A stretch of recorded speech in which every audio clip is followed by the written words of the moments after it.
So I'm going to have Tom kind of start the discussion. We'll roll down the list here, kind of giving us, Tom, a kind of a brief overview of your subject of interest. And then after that, each of you all have taken about 2 minutes to kind of give kind of an overview. We'll follow up with some questions here from me to you guys, but 2 minutes on the clock. Thanks, Daryl. Well, if I could real quick, if everybody could give Mr. Allison a round of applause too, because a lot of these opportunities are coming from him. So, charter schools is a huge interest of mine. I was a charter school educator, a charter school leader. I wrote my dissertation on the effective characteristics of charter schools. I know you've all read it. So I just live and breathe charter schools every day because it has such an entrepreneurial spirit on a daily basis. But that really comes down to leadership. So when Daryl asked me about the strengths, it really comes down to the leadership capabilities of not only the original idea person, but the person who can execute behind him that mission and continue to go forward. And that's what we see the most. Everything rises and falls with leadership. So my interest is always in the leadership.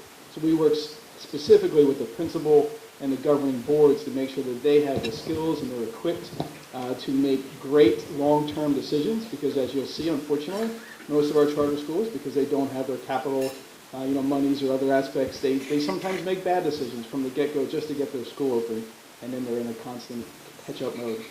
Strength-wise, just the innovation part, are we talking about the strengths of charters too here? So we'll get to the SWOT. I just want to give an overview, of your subject area space. space. Karen more time, we should deserve it.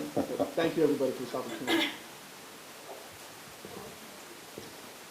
Well, again, thank you to Civitas and Parents for Educational Freedom, being on the staff of both. I know it's a lot of work to put something like this together, so kudos to you all and all the staff and leadership there as well. But virtual education. So if school choice is the redheaded stepchild, virtual education is the I would say is the red-haired stepchild of school choice. It's such a very specific topic and just a lot of area where people are unaware of what's going on or what it is and what it isn't. But virtual education it kind of covers the entire spectrum when it comes to supplementing the current options out there. So even in traditional districts, a lot of districts will partner with someone like Connections Education or other providers to supplement, let's say, an AP Chinese course that a really accelerated learner needs, or maybe someone needs credit recovery and they need time to catch up. That's where virtual education can fit into those areas.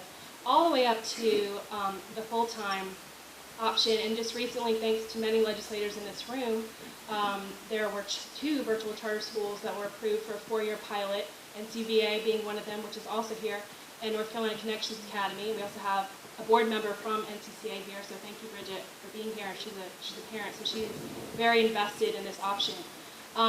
And through the pilot program in North Carolina, it has really opened up an option to roughly about 1% of students in any state. That's where you kind of see this full-time option being the most successful option for them.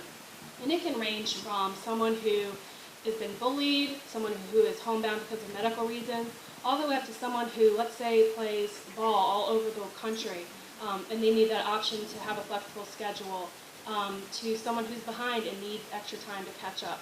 Being in a virtual setting allows them to do that. Julie? Great.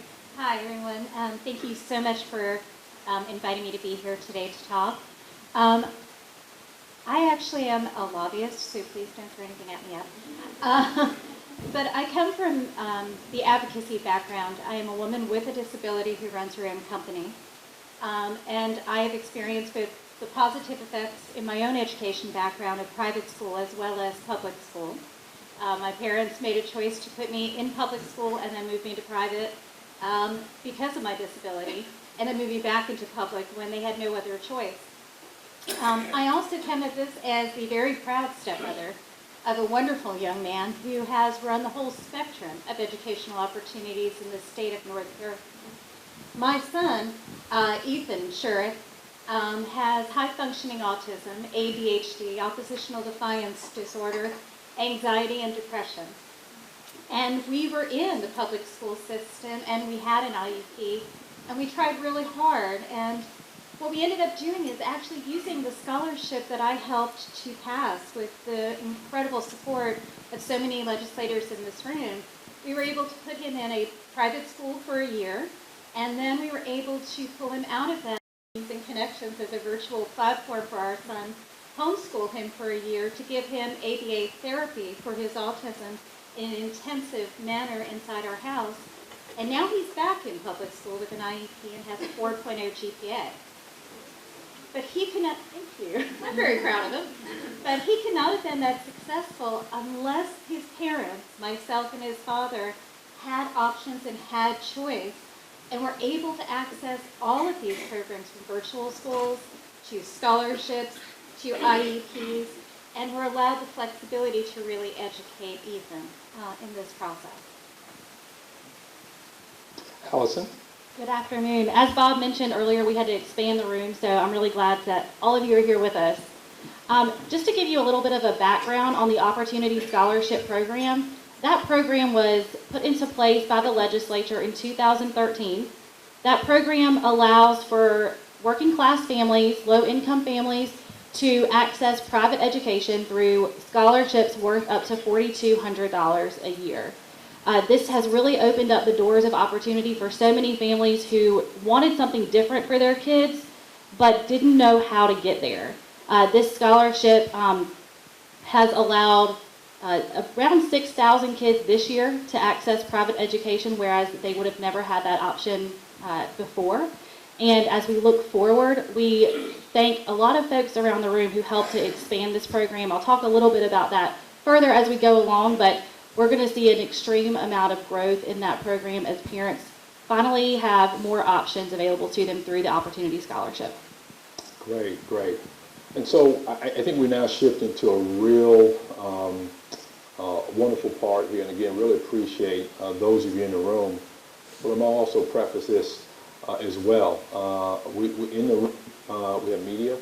We have members of the General Assembly that may be warm to some options, may be cool to others. And we also have organizations, right, that maybe take more of a less enthusiastic approach to parental school choice than many of us here. But I'm glad we're all in the room. I'm glad we're all in the room because, again, I thought this would be a wonderful opportunity to have individuals who are really strong in the area, have good expertise in the specific areas of parental school choice, that for us to really take a moment to really see where we are, let's expound upon, and be able to also kind of talk candidly about where we are. I think we're really just starting in a lot of ways. We've seen tremendous uptake in a lot of ways here, but I think we're not too far down the path that we can't reevaluate, take a moment to see how we can make things stronger, and not just counter to those individuals who are not thinking the way we are, to just label it, well, they're partisan, or label, that they're part of the traditional public school establishment. That's what they're paid to do. No, I think we need to really take it all in, cut the fat, right? The stuff that's kind of where we are, but also we as parental school choice supporters and things of that nature really evaluate, really look in the mirror. Don't squint.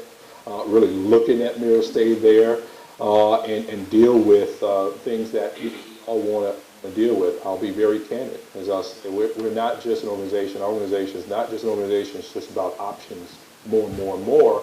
We want to make sure that the options that we have on the table are the highest of quality options. And I think in order to really get there, it takes all of us to work to try to make sure that for that parent, whether it's traditional, non-traditional, the options that they have are the highest quality, and that really they're having a hard time choosing good, or better.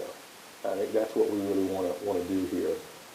So we're going to give each of our panelists an opportunity to kind of dig into this a bit, about 4 minutes here to dig into this, where they're going to kind of give us their SWOT analysis. Most of you all are familiar with that. We want to talk about our strengths. Talk about, in your area of expertise, what are the strengths that you see in terms of growth or otherwise in the programs that you support. We want to talk about the weaknesses. We must acknowledge the problems that we face. What are the weaknesses that you see? Let's talk about the opportunities, opportunities that have been tapped or untapped. And then lastly, let's really envision and really discuss those threats there. And so the opportunity is we're going to kick it up to Dr. Tom Miller. Each one will take their time to kind of work through that, the kind of SWOT analysis. And then we should have a little bit of time at the end to answer a couple of questions for those of you in the audience. But please make note, because we want to have them kind of get through theirs, and then again we can ask and answer some questions at the end. But I think it'd be good discussion here.